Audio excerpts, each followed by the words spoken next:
Hello and welcome back to the Common Colt Podcast, a Colts podcast with real takes and no clickbait. And I'm here to talk about the Colts' brand new offensive coordinator, Jim Bob Cooter, and why this move has been underestimated and maybe disrespected by the Colts media. We give one-word reactions. And before I give that one-word reaction on this move, I just want to say, hey, we're really close to 1,000 subscribers. So if you could do me a favor and hit that subscribe button, it would really mean a lot. But back to this hire with Jim Bob Cooter. I'm thinking this hire is valuable, and it's more valuable than a lot of people think. And I know we have Shane Steichen, who is our head coach, and this guy is an offensive guru, and he's worked with the likes of Jalen Hurts, Justin Herbert, and Phillip Rivers, and we think he's going to come in and be able to develop a young quarterback for us, which he's going to play a big role in.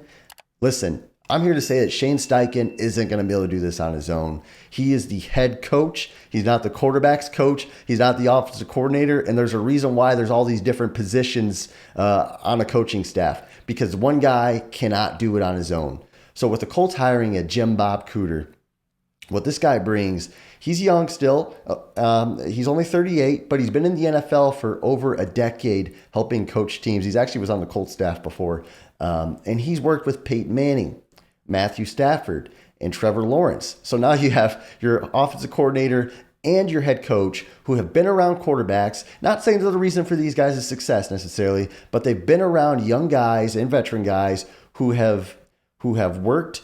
They see these guys work every day. They know what it takes to succeed, and they know what failures and questions and problems these guys might have as they develop. So when you look at those two guys and developing a CJ Stroud or a Bryce Young, you now think, okay, now we have a head coach and an offensive coordinator who's been around that success, and this guy can tap into that and hopefully become better. Because what you don't want is the Colts to become a team like the Browns, where you're throwing your quarterback into a dumpster fire, so to speak, and then you're just switching quarterbacks out every year like we have been. So I think that move is incredibly valuable, and it's just going to play a way bigger impact than what a lot of fans, I think, are realizing.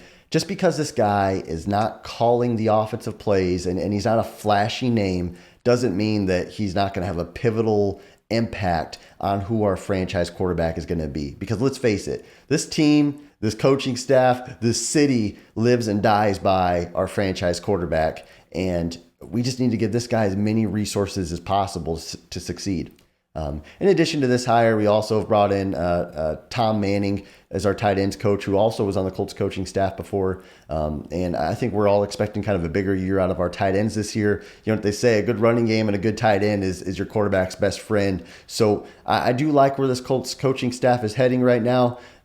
It's just a fun time. It's a fun time. And I just hope you guys are on the ride with us along through this offseason. We got a mock draft coming up. We've got some other great shows coming up on this podcast. So please, again, guys, if you can take a moment, subscribe to our channel. It means so much. And until next time, thanks for watching the Common Colt Podcast.